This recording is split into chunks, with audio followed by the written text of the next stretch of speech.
जय हिंद दोस्तों। आज के इस वीडियो में हम अध्ययन करने वाले हैं क्लास 10th का, जो हम लोग अग्रवाल का आंसर कर रहे हैं, उसका सेट 2 जो हम लोग 2020 का कर रहे हैं MW, जिसमें से हमारे कुछ क्वेश्चन जो रह गए थे वो क्वेश्चन नंबर 6 के क्वेश्चन रह गए थे, जो कि आज के इस वीडियो में हम लोग पूरा का पूरा फिनिश करने वाले हैं। ठीक है दोस्तों, तो बने रहिए वीडियो के अंत तक, बिना स्किप किए वीडियो को देखते रहिए। पहला क्वेश्चन हमसे ये कहा गया है कि 6 का एक नाव शांत जल में 15 किलोमीटर प्रति घंटा की चाल है।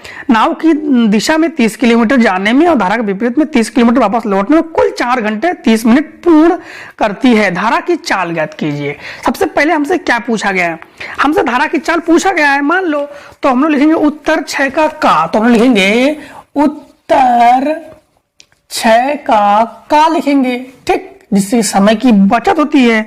सबसे पहले तो हम लोग मानेंगे, माना, क्या माना हमने?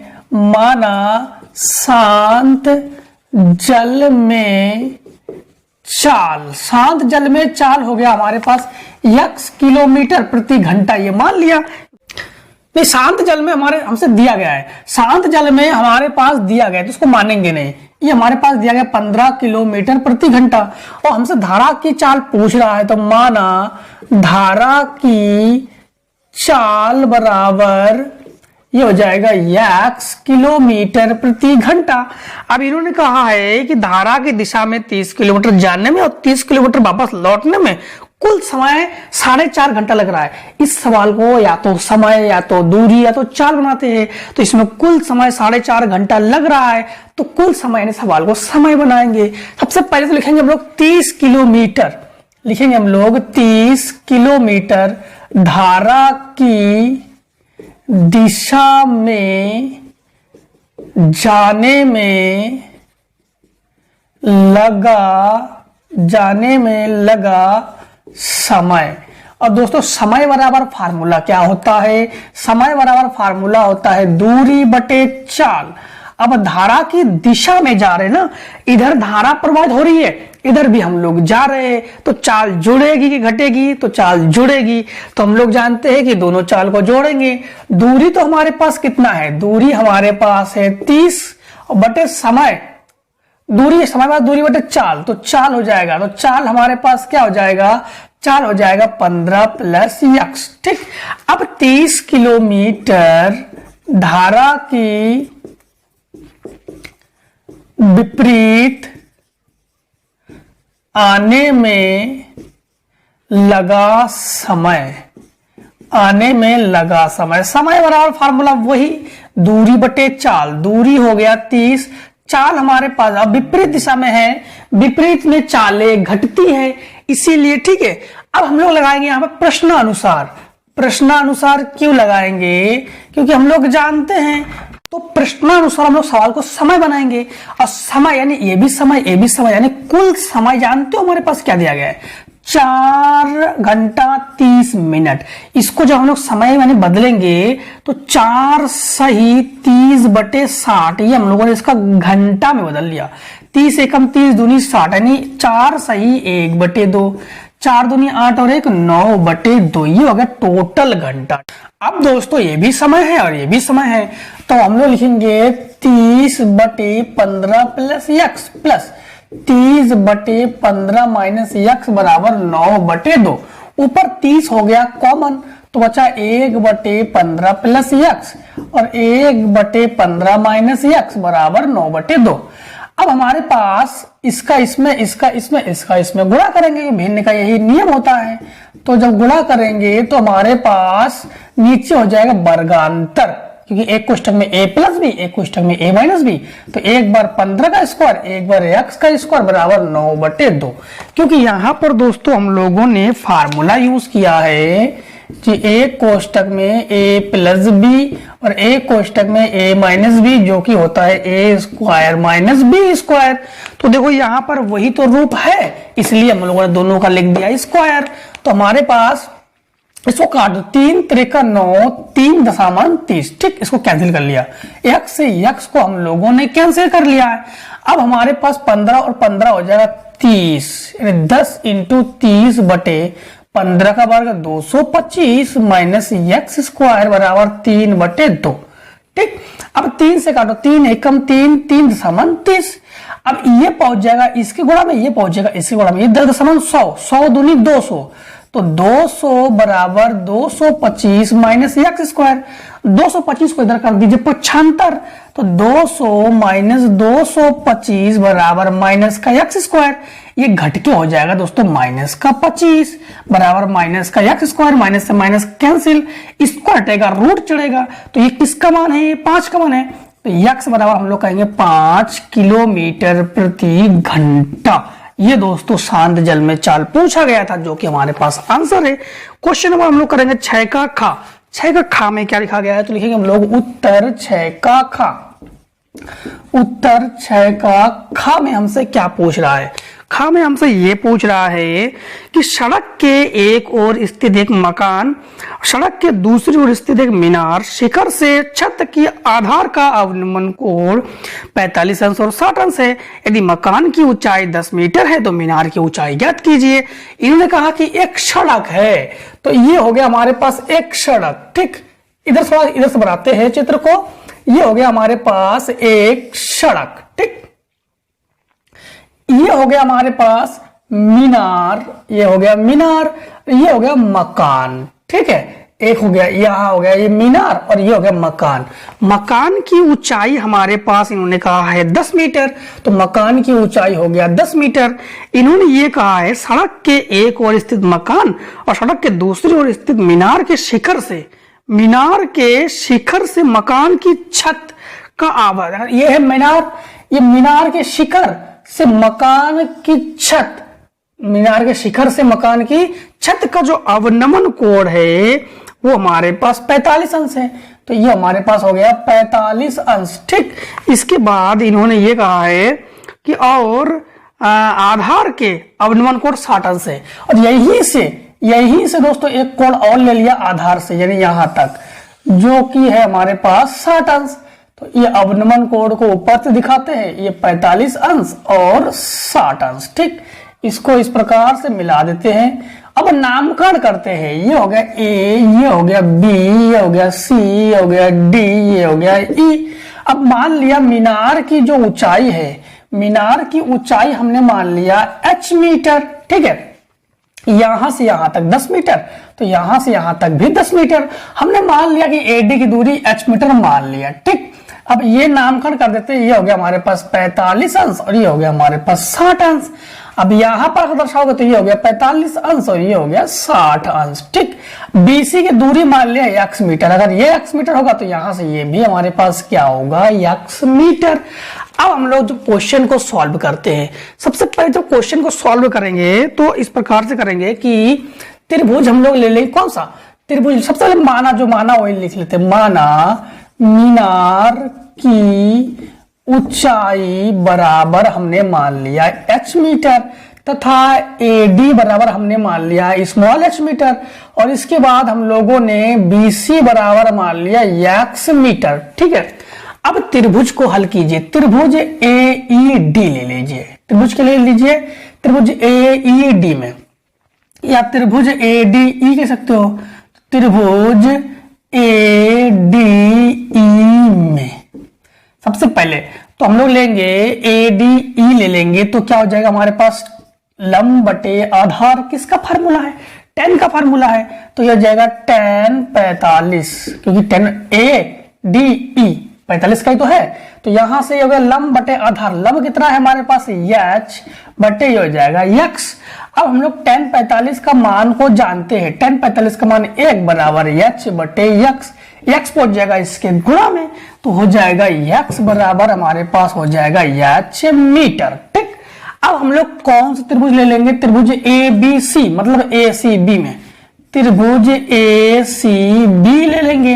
वही tan, क्योंकि लंब है ना, लंब है, तो tan 60। अब अवनमन कोण है, अवनमन कोण जिसमें ऊंचाई घटती है, इसमें ऊपर से नीचे देखा जाता है, तो हम लोग क्या करेंगे कि h माइनस 10 बटे x, लंब बटे आधार। tan 60 का मान होता है √3 बराबर h माइनस 10 बटे x। ठीक, अब दोस्तों इसको हम लोग x की जगह हम लोग h लिख सकते हैं, तो हम लोग क्या करेंगे कि यहाँ पर √3 बराबर h माइनस 10 बटे h, इसको इसके साथ पहुंचा दो तो हमारे पास क्या हो जाएगा, h माइनस 10 बराबर √3h। h को दोस्तों उधर पक्षांतर कर दो, तो h को जब उधर पक्षांतर कर देंगे तो हमारे पास ये हो जाएगा कि ये हो जाएगा, एक काम कीजिए कि इसको उधर पक्षांतर करते हैं, इसको इधर पक्षांतर करते हैं, तो हो जाएगा h माइनस √3h बराबर ये हो जाएगा 10। ठीक, अब यहां पर दोनों में h हो गया कॉमन, तो जब h कॉमन ले लेंगे तो हमारे पास क्या हो जाएगा, 1 माइनस √3 बराबर हो जाएगा 10। इसको इसके बट्टे में पहुंचा दो, तो इसके बट्टे में पहुंचा देते हैं, तो h बराबर हो जाएगा 10 बटे 1 माइनस √3। अब दोस्तों जब भी अंडर रूट का कोई मान नीचे होता है हमेशा परिमेयकरण किया जाता है, तो परिमेयकरण करेंगे उससे पहले दोस्तों आपको स्क्रीनशॉट लेना पड़ेगा, हमें हल करना पड़ेगा आगे। और अब इसका हम लोग करेंगे परिमेयकरण, तो ये हो जाएगा h बराबर 10 बटे 1 माइनस √3, ऊपर भी 1 प्लस √3 का गुणा करेंगे, नीचे भी 1 प्लस √3 का गुणा करेंगे, तो h बराबर ये हो जाएगा 10 1 प्लस √3 बटे, ये वर्गांतर बनेगा, जो भी बताया था यहाँ वर्गांतर का वही फार्मूला बनेगा, तो एक बार 1 का स्क्वायर एक बार √3 का स्क्वायर, वर्ग से ये कैंसिल हो गया, तो h बराबर ये हो गया 10 और अंडर रूट यानी 1 प्लस √3 बटे ये हो जाएगा 1 माइनस 3, तो h बराबर हमारे पास हो जाएगा 10 और 1 प्लस √3 बटे ये घटकर हो जाएगा माइनस का 2, अब ये कटकर हो जाएगा 5। अब ये माइनस को नहीं लेंगे क्योंकि हम लोग जानते हैं ऊंचाई कभी भी ऋणात्मक नहीं होती है, दूरी ऊंचाई लंबाई ये ऋणात्मक नहीं होती है, इसलिए हम लोग इसको माइनस का नहीं लेंगे, तो हमारे पास हो जाएगा h बराबर 5 और 1 प्लस √3, ठीक 5, और इसका अंदर गुणा कर लेंगे तो हो जाएगा 5 प्लस 5 √3। हम लोगों ने क्या किया, ये मान ज्ञात कर लिया, मैं टोटल मान मीना की टोटल ऊंचाई चाहिए, तो यहां से यहां तक ऊंचाई चाहिए, तो ये जो मान है ना, ये मान हमारे पास है 5 प्लस 5 √3, तो इतना और जोड़ देंगे तो टोटल ऊंचाई हमें प्राप्त हो जाएगी, तो हम लोग ज्ञात करेंगे h, तो h बराबर हो जाएगा 5 प्लस 5 √3 प्लस 10, तो h बराबर हमारे पास हो जाएगा 10 और 5 15 और 5 √3, ये हो जाएगा हमारे पास आंसर। ठीक दोस्तों, अब दोस्तों हम लोग करेंगे 6 का, हम लोगों ने खा कर लिया है, अब 6 का गा करेंगे, 6 का गा करेंगे, लिखेंगे उत्तर 6 का गा, हम लोग लिखेंगे उत्तर 6 का गा। उत्तर 6 का गा में हमसे ये कहा गया है कि एक लंबवर्ती बेलन की शंकु की त्रिज्या और ऊंचाई 3:4 है, जब भी अनुपात दिया जाए, ऊंचाई हो चौड़ाई हो कुछ भी हो, अनुपात बाले में मानते हैं हम लोग, तो सबसे पहले इन्होंने कहा शंकु की त्रिज्या और ऊंचाई, तो माना त्रिज्या जो है r बराबर हमने मान लिया 3x और h बराबर हमने मान लिया है 4x, ठीक, ऊंचाई त्रिज्या ऊंचाई के अनुपात में। यदि इसका आयतन भी दिया गया है तो शंकु की त्रिज्या ज्ञात कीजिए, हमसे त्रिज्या पूछ रहा है ये, तो सबसे पहले हम लोग लगाएंगे प्रश्नानुसार, क्या लगाएंगे हम लोग, प्रश्नानुसार इन्होंने हमसे क्या पूछा गया है, पूछा तो गया है त्रिज्या, लेकिन दिया क्या गया है इसका आयतन, तो हम लगाएंगे शंकु का आयतन, क्योंकि जिसका आप सूत्र होता है और उसी का अगर मान दिया जाए तो वही फार्मूला लगाया जाता है। दोस्तों शंकु का आयतन दिया गया है हमारे पास 301.44, ठीक। अब शंकु का आयतन होता है 1/3 पाई r स्क्वायर h, 301.44, यहाँ पर 1/3 को 1/3 लिखेंगे, पाई का मान 22/7 लिखेंगे, पाई का मान दिया तो नहीं गया हमसे, दिया गया है 3.14 रखना है, 3.14 रखेंगे। इसके बाद हम लोग r के जगह रखेंगे क्या, 3x, तो 3x का स्क्वायर और इंटू h के जगह रखेंगे 4x का स्क्वायर, नहीं स्क्वायर नहीं ऐसे ही, और बराबर हमारे पास 301.44। अब हम लोग कटेगा कुछ भी नहीं कटेगा, यहां से कटेगा 3 के एक घात से 3 का एक घात कैंसिल हो गया, ये बचा 3.14 और इंटू 3 बचा, लेकिन इसका x स्क्वायर बचा क्योंकि एक घात तो कैंसिल कर लिया इसने, इंटू 4x बराबर 301.44, ठीक। अब हम लोग यहाँ पर एक काम ये करेंगे कि इन सबको जो मान गुणा में है उसके बटे पहुंचा देंगे, क्या करेंगे उसके बटे पहुंचा देंगे, तो x स्क्वायर और x हो जाएगा x क्यूब, और बराबर 301.44 बटे में कौन कौन आएगा? 3.14 आएगा, 3 आएगा, 4 आएगा। काट पीट स्टार्ट कीजिए। दशमलव हटा तो 2 जीरो बढ़ा, एक अंक 2 अंक, दशमलव हटा 2 जीरो बढ़ा, ये कैंसिल हो गया। अब इसको हम लोग 2 से कैंसिल करते सबसे पहले, इसको 4 से ही कैंसिल कर लेते हैं तो हो जाएगा 4 सत्ते 28, 4 सत्ते 28 बचा 2 20 हो गया, 4 पंचे 20 बचा 1 14 हो गया, 4 तिया 12 बचा 2, 4 छिंग 24। अब हम लोग 3 से क्या कैंसिल कर सकते हैं? 3 से कैंसिल करेंगे तो देखते हैं 3 दूनी 6, 3 पचे 15 कैंसिल हो जाएगा, 3 दूनी 6, 1 बचा, 3 पचे 15, 3 एकम 3, 3 दूनी 6। अब दोस्तों थोड़ा लिख लेते हैं, एक्स क्यूब बराबर ये हो जाएगा 25 12 बटे 314। ठीक, अब इसको फिर से 2 से कैंसिल कीजिए, ये हो जाएगा 2 एकम 2, फिर 2 दूनी 4 बचा 1, 2 पंचे 10, 2 एकम 2, 2 एकम 2, 2 दूनी 4, 2 पंचे 10 बचा 1, 2 छिंग 12, फिर हो जाएगा इसको काटो 2 एकम 2, फिर बचा कितना हमारे पास 1, 2 पंचे 10, 2 सत्ते 14।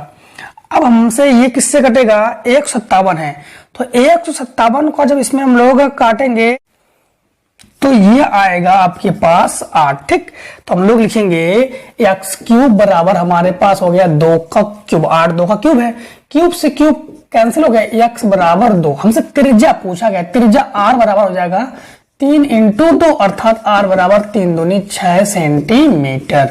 अब दोस्तों लीजिए इसका स्क्रीनशॉट, इसके बाद हम लोग नेक्स्ट क्वेश्चन करते हैं। अब देखिए हम लोग 6 का घा करेंगे। 6 का घा में हमसे ये पूछा गया 2 अंकों से बनी एक संख्या, उसके अंकों को उलटने पर बनी संख्या का योगफल 66 है। यदि संख्या के अंकों का अंतर 2 है तो संख्या ज्ञात कीजिए। सबसे पहले ऐसे क्वेश्चन में क्या क्या करो, सबसे पहले तो लिखो उत्तर 6 का घा, तो हम लिखेंगे उत्तर 6 का घा, तो उत्तर 6 का घा है। और माना, सबसे पहले मानोगे, माना दहाई का अंक बराबर हो गया यक्स और इकाई का अंक बराबर हमारे पास हो गया y और संख्या बराबर हमारे पास सूत्र होता है 10x प्लस वाई। इन 3 चीजों को तो सबसे पहले मानोगे बोर्ड एग्जाम में। ठीक, सबसे पहले मान लेना। इन्होंने ये कहा है कि यदि 2 अंकों से बनी एक संख्या, उसके अंकों को पलटने पर बनी संख्या का योगफल 66 है, तो प्रथम शर्त अनुसार, प्रथम शर्त में ये इन्होंने ये कहा, प्रथम शर्तानुसार उन्होंने ये कहा है कि ये हो गया एक संख्या 10x प्लस वाई और इसके अंकों को पलट दो, तो अंकों को पलटने पर संख्या क्या बनेगा 10y प्लस x बराबर इन दोनों का योग। देखो ये एक संख्या पलटने पर ये संख्या, दोनों को जोड़ दिया, क्या बना 66। 10x और x ये हो जाएगा 11x, 10y और y हो जाएगा 11y बराबर 66। यहां पर 11 हो गया दोस्तों कॉमन, जब 11 कॉमन हो गया तो x प्लस y बराबर हो गया 6। समीकरण बन गया फर्स्ट। इन्होंने द्वितीय शर्त में कहा है यदि दोनों अंकों का अंतर 2 हो, अंतर माने घटाना, तो द्वितीय शर्त में ये कहा है, द्वितीय शर्त में कि दोनों का अंतर यानी x माइनस वाई बराबर 2। समीकरण बन गया 2। अब हम लोग समीकरण 1 व 2 को क्या करने पर, जोड़ने पर। क्यों जोड़ेंगे? क्योंकि यहां पर असमान चिन्ह है, असमान चिन्ह होने पर दोस्तों जोड़ा जाता है।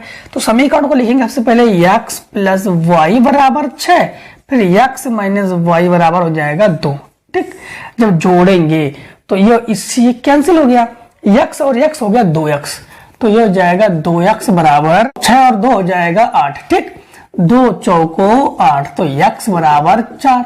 अब x का मान चाहो समीकरण 1 में रखो और चाहो समीकरण 2 में रखो, कोई दिक्कत नहीं, y का मान तो आना ही है। x की जगह लिखेंगे हम लोग 4 और प्लस y बराबर हो जाएगा 6, तो इसको उधर पक्षांतर कर दो, तो y बराबर 6 माइनस 4, तो y बराबर हो जाएगा 2। हमसे संख्या पूछ रहा है, तो संख्या बराबर फार्मूला होता है 10 इंटू x का मान हमारे पास 10x प्लस वाई होता है, तो x का मान हमारे पास है 4 प्लस y का मान है 2, तो संख्या बराबर हमारे पास पूछ रहा है, तो संख्या 10 चौको 40 और 2 42। तो ये आ गया हमारे पास संख्या बराबर आंसर 10x प्लस वाई के रूप में हमारे पास आ गया हमारे पास 42। अब हम लोग सातवें का करेंगे का। सातवें का नंबर में क्या लिखा गया है उससे पहले लिखेंगे हम लोग उत्तर सातवें का। उत्तर सातवें का में हमसे ये कहा गया है कि उस संख्याओं की उस सूची के प्रथम 25 पदों का योगफल ज्ञात कीजिए। प्रथम 25 पदों का योगफल मतलब हमसे यश 25 हमसे पूछ रहा है। यश का मतलब योगफल और 25 का मतलब 25 पदों का योगफल, ठीक है, पूछ रहा है। इसके बाद जिसका n पद an बराबर, n पद यानी an बराबर, तो an बराबर हमसे दिया गया है कि 3 + 2n से दिया गया है, ठीक है। अब हमारे पास h25, तो पहले तो हम लोग n पदों का योगफल निकालेंगे कि n पदों का योगफल क्या होता है।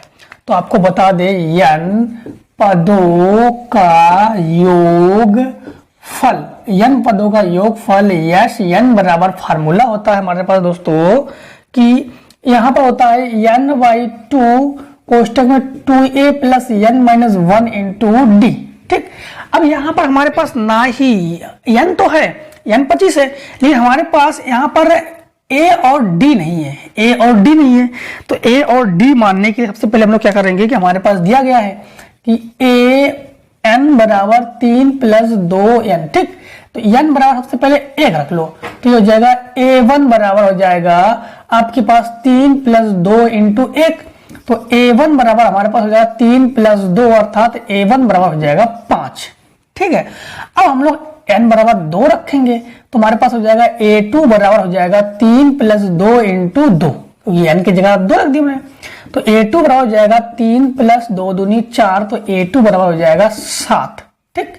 अब दोस्तों हम लोग जब d निकालते हैं ना, तो d बराबर होता है हमारे पास a2 - a1, एंड इससे इसको घटाते हैं, द्वितीय पद से प्रथम पद को घटाते हैं, तो d बराबर हो जाएगा 7 - 5, ये तो है 7 - 5, तो हमारे पास d बराबर आ जाएगा 2। अब मान रख के इसको हल कर लो, तो हम n की जगह रखेंगे 25 पदों का योगफल इस प्रकार से, तो यश 25 बराबर, यहाँ पर n की जगह 25 है तो हो जाएगा 25/2 कोष्टक में 2 × a की जगह 5 है, a की जगह 5 है, प्लस n की जगह 25 - 1 × d की जगह आपके पास 2 है।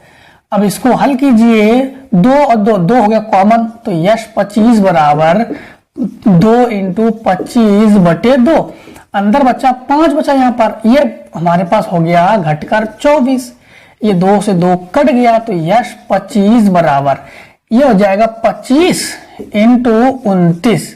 अब हम लोग यहाँ पर यश 25 बराबर 25 निमा होता है 225, ये बच्चा आपके पास 22, 25 दूनी 50, 50 और 22 हो गया है आपके पास 72। ये हो गया दोस्तों आपके पास इस क्वेश्चन का आंसर। क्लियर दोस्तों। अब दोस्तों हम लोग सातवें का, अगर हम लोग का नहीं करना है तो उसका अथवा करेंगे। तो अथवा में क्या दिया है, बोर्ड एग्जाम में एक ही करना है, यहाँ पर हम लोग दोनों सॉल्व कर दे रहे हैं, तो हम लोग इसका करेंगे अथवा। किसका अथवा, उत्तर हम लोग लिखेंगे उत्तर 7 के का अथवा। अथवा में हमसे क्या पूछ रहा है, ध्यान देना दोस्तों, अथवा में हमसे ये पूछ रहा है एक आयताकार मैदान की लंबाई 2 मीटर कमी और चौड़ाई 2 मीटर की वृद्धि कर दी जाए। जब लंबाई और चौड़ाई में कमी और वृद्धि करेंगे कैसे, पता ही नहीं है। सबसे पहले मानो, हमने माना, क्या माना, हमने माना आयत की लंबाई बराबर x मीटर तथा हमने मान लिया कि चौड़ाई बराबर y मीटर। ठीक, अब इन्होंने ये कहा है कि लंबाई और चौड़ाई 2 मीटर कमी और वृद्धि करना है हमें, तो क्षेत्रफल 10 वर्ग मीटर बढ़ जाता है, तो क्षेत्रफल भी नहीं पता। तो आयत का क्षेत्रफल क्या होता है, आयत का क्षेत्रफल होता है लंबाई इंटू चौड़ाई। तो इस फार्मूले से हो जाएगा x और y।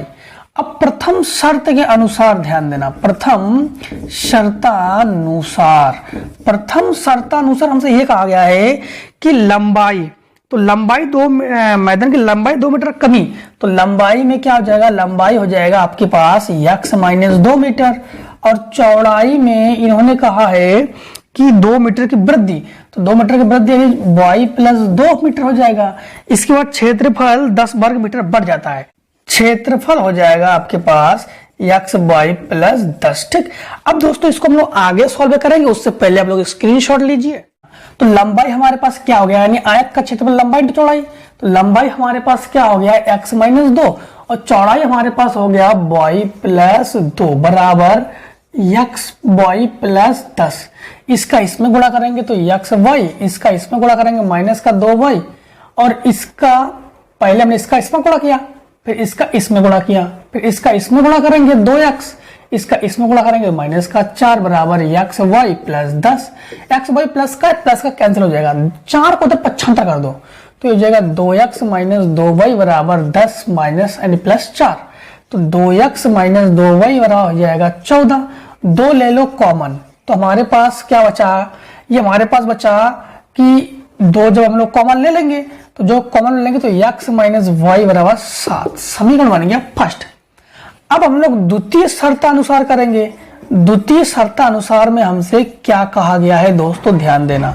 द्वितीय शर्तानुसार में हमसे ये कहा गया है कि यदि आयत की लंबाई 2 मीटर वृद्धि और चौड़ाई 3 मीटर की कमी कर दी, क्षेत्रफल 45 वर्ग मीटर कम हो जाता है। तो इन्होंने कहा अब लंबाई हमारे पास क्या है, लंबाई है x और चौड़ाई क्या है, चौड़ाई है y। अब इन्होंने कहा लंबाई में 2 मीटर की वृद्धि कर रहे हैं तो ये 2 मीटर की वृद्धि हो गई। चौड़ाई में इन्होंने ये कहा है कि चौड़ाई में 3 मीटर की कमी कर रहे हैं तो ये 3 मीटर की कमी, और क्षेत्रफल हो गया x y, जिसमें से वो क्या कर रहे हैं कि ये 48 वर्ग मीटर कम हो जाता है, यानी 45 वर्ग मीटर कम हो जाता है। तो ये हमने 45 कम कर दिया। इसका इसमें गुणा करेंगे तो x y, इसका इसमें गुणा करेंगे तो प्लस का 2y, इसका इसमें गुणा करेंगे माइनस का 3x, इसका प्लस का 2y का हो चुका है। अब ये हो जाएगा माइनस का 3 दूनी 6 बराबर x y माइनस का 45। इससे इसको कैंसिल कर दिया, माइनस का 3x प्लस का 2y, इसको उधर पक्षांतर करो, माइनस का 45 प्लस का 6। ठीक है, तो माइनस का ये हो जाएगा आपके पास 3x प्लस 2y बराबर हम लोग इसको घटाएंगे तो कितना बचेगा हमारे पास, 39 बचेगा, वो भी माइनस का 39। ये हो गया समीकरण 2। अब हम लोग इसको क्या करेंगे, समीकरण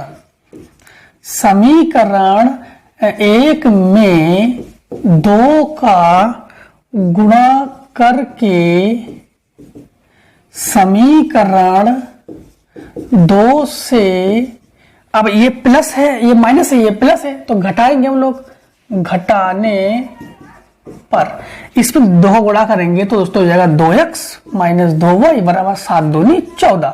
ये हो जाएगा आपके पास 3x प्लस 2y बराबर 39। ठीक, ये तो कैंसिल हो गया।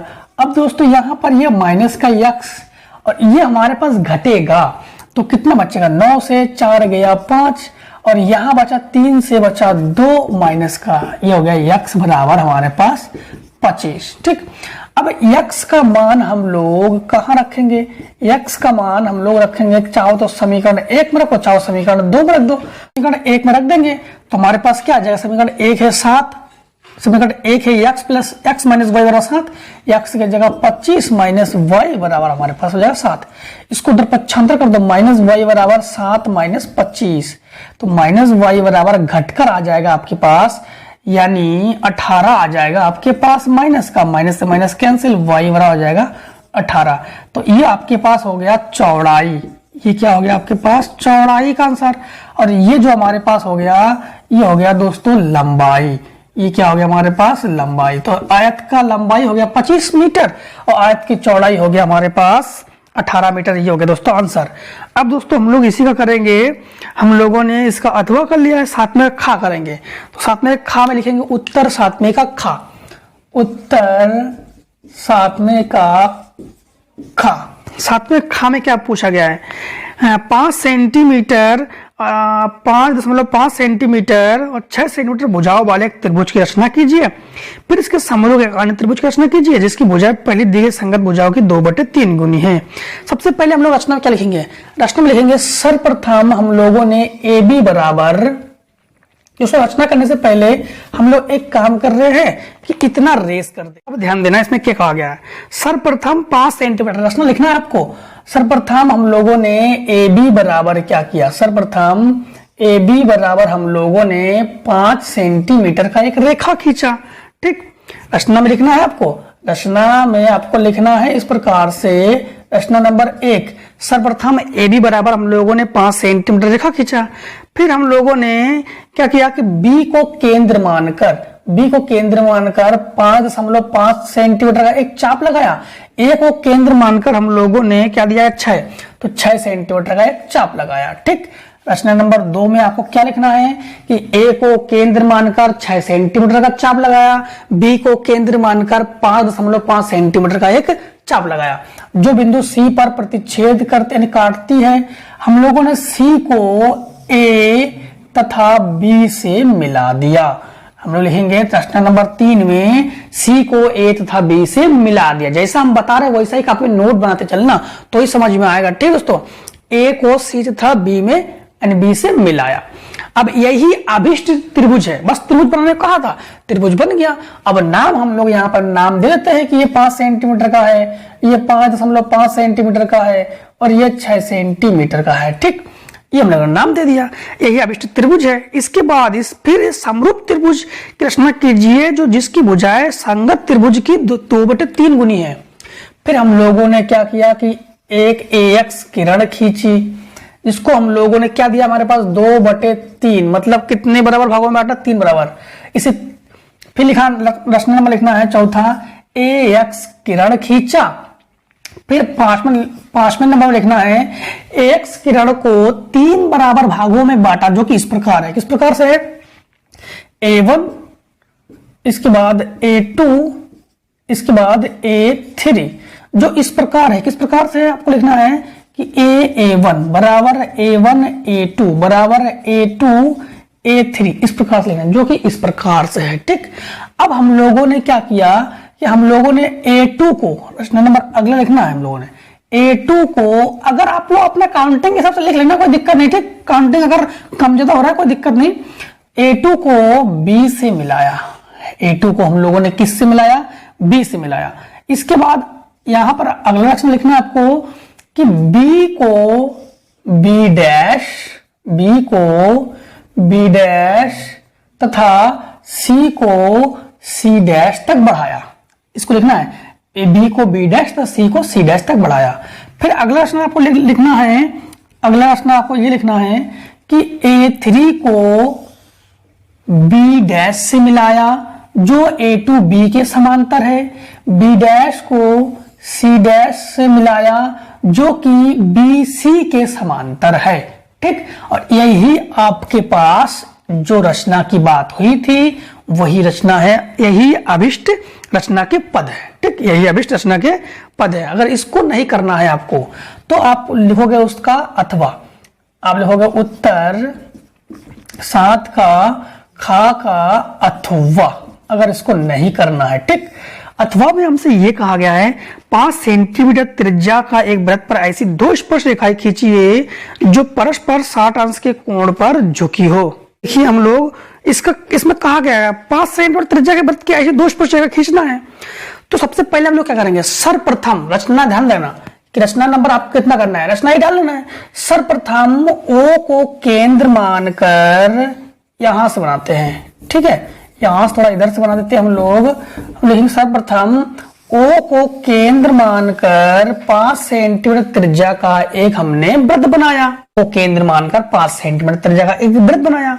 तो ये हो गया O को केंद्र, तो यहां से हम लोगों ने ये केंद्र हो गया, ये हो गया O। ठीक, अब हमने क्या किया, रचना नंबर 1 O को केंद्र मानकर 5 सेंटीमीटर त्रिज्या का एक वृत्त बनाया। फिर हम लोगों ने ये नाम दे दिया इसका A, इसका नाम दे दिया B, यानी AB वृत्त का व्यास लिया। प्रश्न नंबर 2 में AB वृत्त पर हमने क्या लिया, व्यास लिया। ठीक, यहां से केंद्र O से एक हमने, पहली बात तो यहां पर एक चाप लगाओ और यहां पर एक चाप लगाओ, चाप को लिखने की जरूरत नहीं है। ठीक, हम लोगों ने क्या किया कि O से एक किसी वृत्त पे कहीं पर भी एक स्पर्श रेखा लेना है, वहां पर मान लो C है तो वो लिया C, तो O से C तक 60 अंश का कोण बनाया। O से प्रश्न नंबर 3 में O से C तक 60 अंश का कोण बनाया। अब हमें क्या करना है कि हम लोग ए को, ध्यान देना, हम लोग क्या कर रहे हैं, ए बी पर हम लोगों ने एक लंब डाला। इस क्वेश्चन को हटा देते हैं, ठीक है, यहां से हटा देते हैं। यहाँ पे आप लोग समझ तो गए हो, हम कल चित्र बनाने के अनुसार इसको हटा देते हैं। हम लोगों ने क्या किया कि ए बी पर इसको नाम देते ई, ए बी पर ई लंब डाला, ए बी पर ई लंब डाला। और फिर हम लोगों ने बी ए पर हम लोगों ने एफ लंब डाला। क्या लंब डाला हम लोगों ने, एफ लंब डाला, जो परस्पर किसको प्रतिच्छेद कर रहे हैं, जो परस्पर हम लोग जानते हैं पी पर प्रतिच्छेद कर रहे हैं, पी नाम दे दिया। जो हमारे पास ए ओ बी कितने अंश का है, ए ओ बी जो है 60 अंश का है, ठीक। यही हमारे पास इसकी रचना हो गई। सर्वप्रथम ओ को केंद्र मानकर 5 सेंटीमीटर त्रिज्या का एक वृत्त बनाया। इसके बाद ए ओ बी व्यास लिया, ए ओ बी व्यास लिया। इसके बाद ओ से सी तक बढ़ाया, ओ सी बराबर हम लोगों ने, यानी ए ओ सी बराबर हम लोगों ने 60 अंश का कोण बनाया, यहां पर 60 अंश का कोण बनाया। फिर इसके बाद हम लोगों ने ए, ध्यान देना, यानी ए बी पर ए ई लंब डाला, ए बी पर ए ई लंब डाला। इसके बाद हम लोगों ने ए बी पर बी एफ लंब डाला, इसमें हो गया। फिर हम लोग जो परस्पर सी पर प्रतिच्छेद करते हैं, और इसके बाद हम लोग लिखेंगे कोण ए पी बी बराबर हमारे पास कितने अंश का हो गया, 60 अंश का हो गया। यही स्पर्श रेखा की रचना है दोस्तों, ठीक है। इस रचना को हम लोग एक और प्रकार से भी कर सकते हैं, जो कि हम लोगों ने इसका नेक्स्ट वीडियो में बताया था, ठीक है। दोनों रचना इसको हम लोग दोनों प्रकार से कर सकते हैं। तो आज के वीडियो में दोस्तों हम लोगों ने पूरा का पूरा हम लोगों ने इस सेट को खत्म कर लिया है। अब मिलते हैं सेट 3 में, ठीक। तब तक के लिए जय हिंद, जय भारत।